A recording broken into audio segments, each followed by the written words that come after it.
Ammonium nitrate is now being blamed for that explosion. 2,700 tons had been stored in a port warehouse apparently for years. It's usually used as a fertilizer, ammonium nitrate, but this compound is also a key component of explosives used in construction and mining. And when mixed with fuel oils, it becomes extremely potent. And because of that, insurgent groups have often used it to create improvised weapons. The Taliban has used it to create improvised explosive devices for years. And 2 tons was used to create the bomb in the 1995 Oklahoma City attack that killed 168 people. Ammonium nitrate has also caused numerous industrial explosions. Most recently, a blast at a chemical factory in Tianjin 5 years ago killed more than 170 people. Many countries have strict rules over how the chemical is stored, including keeping them away from fuel and sources of heat. And now for a closer look, we're joined by Professor Jimmy Oxley from the University of Rhode Island. She's co-director of the Center of Excellence in Explosives Detection, Mitigation and Response. Thank you very much, Professor Oxley, for joining us. First question is, why is ammonium nitrate so widely used if it is so potentially catastrophic? Well, it does a job that nothing else can do. If you think about it, depending on your crop, plants need that nitrate to process, to go through the nitrogen cycle.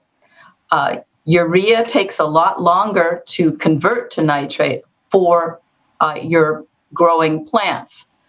So that's one reason it's used.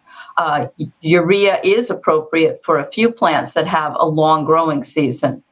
In terms of explosives, my goodness, we could not operate the world as we do today without explosives that move things that are too big for us to physically move.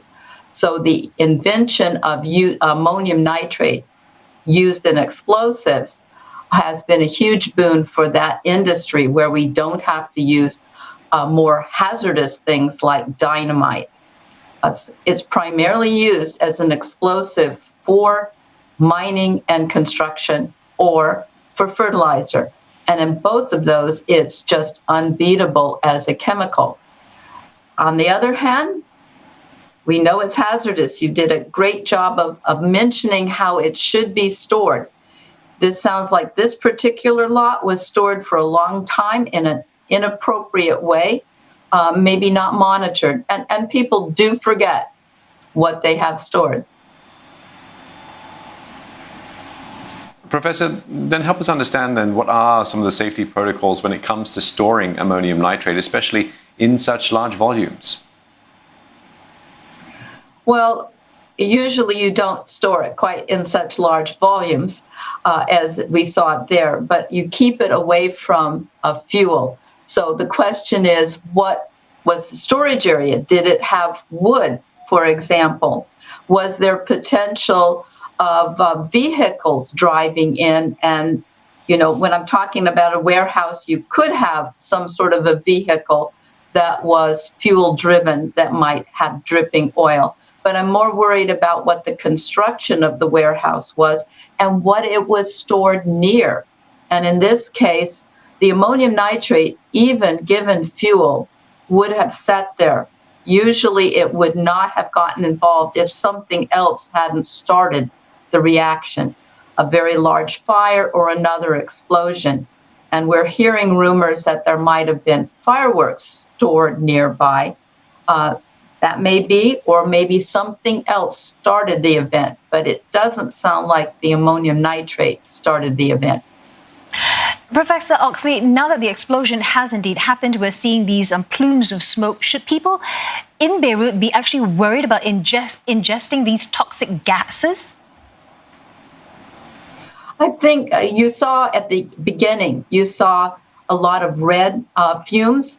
That was incomplete combustion, which led me to say this wasn't a detonation on purpose because it was not fueled sufficiently. You had a lot of NOx emitted. I suspect that has dissipated, but you've got a lot of fine dust out there still from all the debris.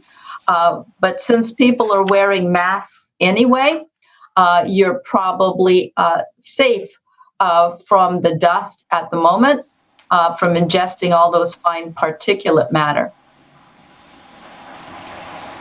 Okay, many thanks for sharing your knowledge with us this evening, Professor Jimmy Oxley from the University of Rhode Island.